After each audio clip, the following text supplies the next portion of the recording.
Have you ever thought about what an entire nation's ID card would look like?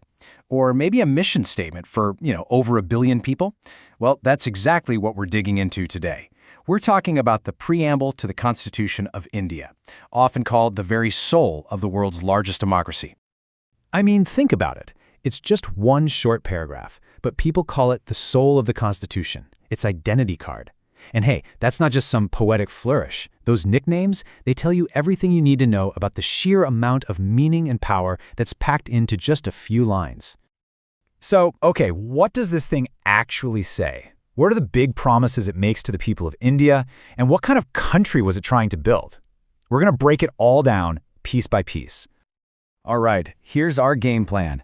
First, we'll look at where the preamble came from, its origins. Then we're going to define the nation by looking at its 5 key descriptions. After that, we'll jump into the promises it makes to its citizens. And we'll wrap up by looking at how it's a living document, how it can change, and what its legal status is today. Okay, let's dive right into part 1, the Constitution's soul. To really get a handle on the preamble, you've got to go back to the beginning. I mean, where did these big, powerful ideas even come from? So a preamble is basically the introduction, right? It's like the mission statement for a whole country. And India's preamble, it's the perfect example. It's that identity card we mentioned. It lays out the big ideas, the core philosophy, and the ultimate goals of the entire Constitution. And these ideas didn't just pop up out of nowhere. They actually have a direct line back to something called the Objectives Resolution. This was a key document drafted by Jawaharlal Nehru way back in 1946. You can think of it as the original blueprint for free India, laid out even before the final constitution was even a thing. All right, that history brings us perfectly into part 2, defining the nation. Now we're going to get into the actual text and look at the 5 incredibly powerful words the preamble uses to describe what kind of country India is supposed to be. Okay, the preamble kicks off with 3 of the most important words in any constitution, we the people. And trust me, the all caps isn't a typo. It's a huge declaration. It's saying loud and clear that this constitution wasn't handed down by a king or some foreign government. Nope, it comes directly from the citizens themselves. So, we the people, what does that really mean? It establishes this fundamental idea of popular sovereignty. In simple terms, it means the ultimate power, the final authority, lies with the people. They're the ones in charge. So, now that we know who's the boss, the preamble lays out 5 key words that define what kind of nation India is. Let's break them down one by one. First up, sovereign. This one's pretty simple. It just means India is a totally independent nation. No outside power tells it what to do. It controls its own affairs, both at home and abroad. Simple as that. Next, we have socialist. Now, this word can mean a lot of things, so it's important to be clear here. In the Indian context, it doesn't mean the government owns everything. It's more about a commitment to reducing poverty and inequality through democratic means. It's about having a mixed economy, where both public and private enterprise have a role to play. Then there's secular. And India's version of this is pretty unique. It's often called positive secularism. This means the state isn't anti-religion at all. Instead, it's neutral. It's about giving equal respect, equal protection, and equal support to every single religion without playing favorites. Number 4 is democratic. This one's at the core of it all. It means the government is built on the will of the people. How is that will expressed? Through free and fair elections where every adult citizen gets a vote. It's the absolute bedrock of the system. And last but not least, republic.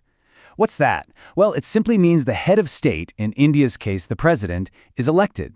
There's no hereditary monarch, no king or queen. Public office is open to any citizen, not something you're born into.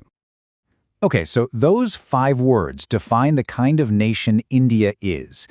But what about the people living in it? What does the Constitution promise them?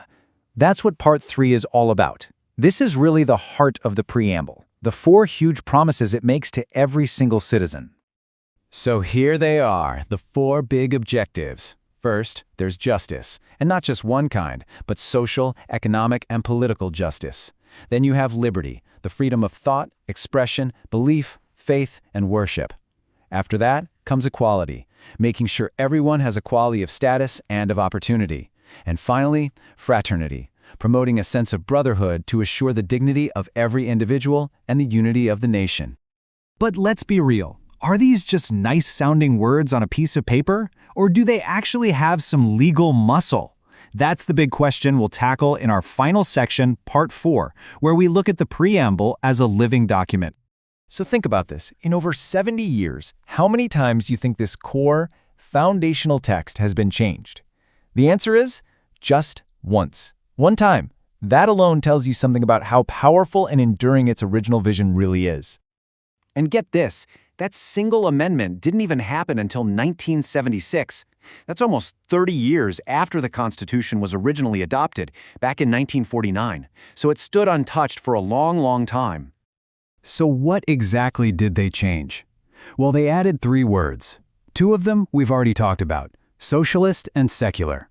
The third one was integrity, which was added to strengthen the idea of national unity and togetherness.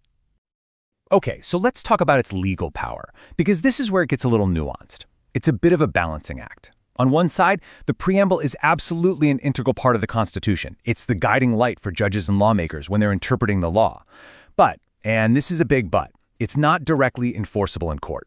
You can't sue someone for, say, violating the spirit of fraternity. It doesn't work like that. This whole debate really came to a head in a legendary 1973 Supreme Court case, the case of Ananda case, and the court's ruling was huge. They said, yes, the preamble is a part of the Constitution, and not just any part. Its core principles are part of the basic structure of the Constitution. And that basic structure? It can never be changed or taken away by any government, ever. And really, that brings us full circle. The preamble is so much more than just a historical text. It's a promise. It's a national vision. It's a guiding light. And that leaves us with a pretty big question to think about. As we face the challenges of today and tomorrow, how should this powerful, timeless document guide us into the future?